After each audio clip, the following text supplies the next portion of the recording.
नमस्कार साथियों, आज की वीडियो में मैं आपके लिए लेके आया हूँ संस्कृत महेश्वर सूत्र एवं वर्ण परिचय से संबंधित 30 प्रश्न। ये 30 प्रश्न की प्रैक्टिस सीरीज आपके लिए बहुत ही महत्वपूर्ण होने वाली है।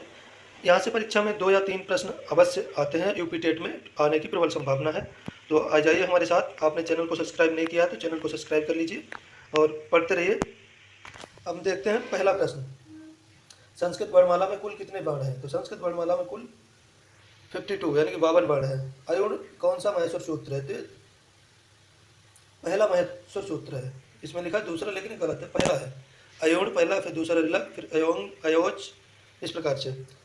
संस्कृत में स्वरों की संख्या कुल है, तो संस्कृत में स्वरों की संख्या 13 भी मानी गई है और 11 भी मानी गई है। तो इसमें 13 भी अगर आता है तो लगा सकते हैं आप, और 11 भी लगा सकते हैं आप, दोनों में से एक होना चाहिए।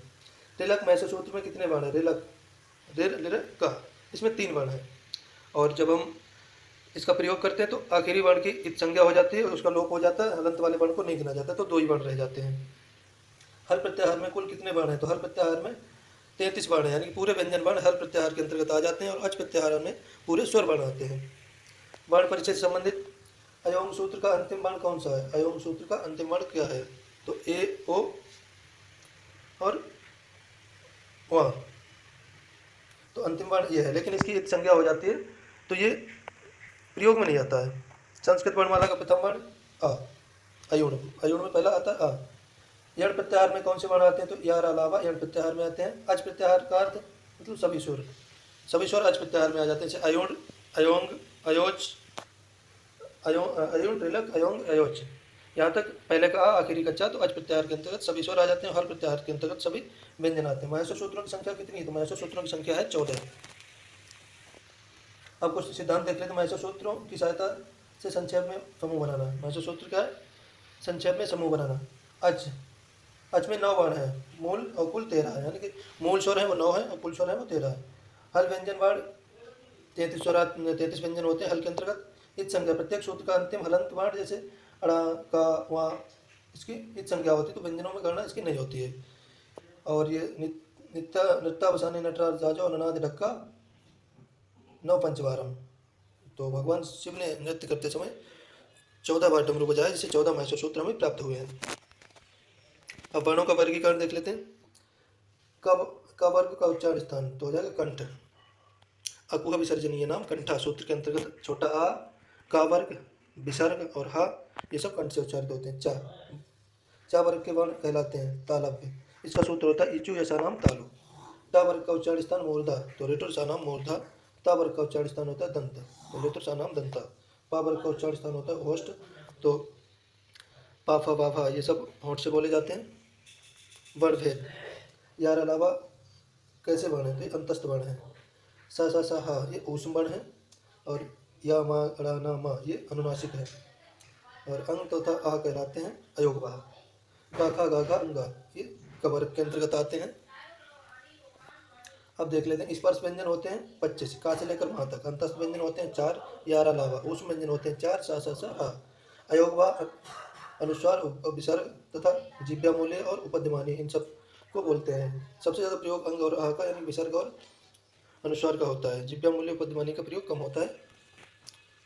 प्रयत्न और उच्चारण स्थान। आ वर्ण का उच्चारण स्थान है कंठ। अकुह विसर्जनीय नाम कंठ है, कि आ का वर्ग हा विसर्ग कंठ से बोले जाते हैं। ई का उच्चारण स्थान है तालु। इचु ऐसा नाम तालु। ई चा वर्ग या और शरीफा वाला सा ये तालु से बोले जाते हैं। ऊ का उच्चारण स्थान कंठ, और रीर का उच्चारण स्थान मूर्धा। रिटुर सा नाम मूर्धा। रीर और रा और टा वर्ग और सा सिटी वाला मूर्धा से बोले जाते हैं। लिर का उच्चारण स्थान दंता है। ऋतुर सा नाम दंता है। लिरा ला ता वर्ग और सा दंत से बोले जाते हैं। प्रयत्न ए तथा ए का उच्चारण स्थान तो ए देते कंठतालु। ओ तथा अ का उच्चारण स्थान ओ तो कंठोष्टम। अभ्यंतर प्रयत्न कितने प्रकार के होते हैं? 5 प्रकार के होते हैं। का खा वर्णों में कौन सा प्रयत्न है? तो स्पष्ट प्रयत्न है, कि स्पर्श व्यंजन है तो स्पष्ट प्रयत्न इसमें आता है। सा हा वर्णों का उच्चारण वर्णों का प्रयत्न है विव्रत। प्रयत्न का सिद्धांत अभ्यंतर प्रयत्न 5 प्रकार के होते हैं। स्पष्ट ये का से माता के स्पर्श व्यंजनों में लगता है। ईसत या से या और हुआ। ईसत विव्रत सा और हा, सा से हा तक विव्रत सभी स्वर यानी सभी अक्षर संवृत ह्रस्व आ केवल प्रयोग में, और ईसत विव्रत सा से हा तक। अब सूत्र देख लेते हैं। अकुआ विसर्जनी नाम कंठा, आ का वर्ग और हा विसर्ग तथा कंठ से बोले जाते हैं। ईश्वर नाम तालु, ई चा वर्ग या और सा तालु से बोले जाते हैं। ऋतु नाम मूर्धा, रेर टा वर्ग रा और सा मूर्धा से बोले जाता है। लितुर नाम दंता, लिर ता वर्ग ला और सा ये सब दांत से बोले जाते हैं। उपपद्य मानिय नोष्ठो, ऊ और पा वर्ग ये होस्ट से बोले जाते हैं। होठ, होठ का प्रयोग किया जाता है। संयुक्त संज्ञा सूत्र ये देते हैं। कंठतालु ये अय कंठतालु से बोले जाते हैं। ओदो तो कंठोष्टम, ओ और कंठोष्ट से, बकारा से दंतोष्टम जो बा है वो दांत और होंठ से बोला जाता है। यम गणना नाम नासिका चा जो पांचवा वर्ण है और नासिका से तुल्य स्प्रयत्नम सवर्णम, सवर्ण संज्ञा उच्चारण स्थान और प्रयत्न समान हो। सवर्ण कौन से थे जिनका संज्ञा उच्चारण स्थान और प्रयत्न जिनमें समान हो वो सवर्ण कहलाते हैं। आशा करता हूँ आपको समझ आया होगा। वीडियो को 2 बार देखेंगे तो सारी चीज़ें आपको समझ आ जाएंगी। अगर आपने चैनल को सब्सक्राइब नहीं किया तो चैनल को सब्सक्राइब कर लें। धन्यवाद।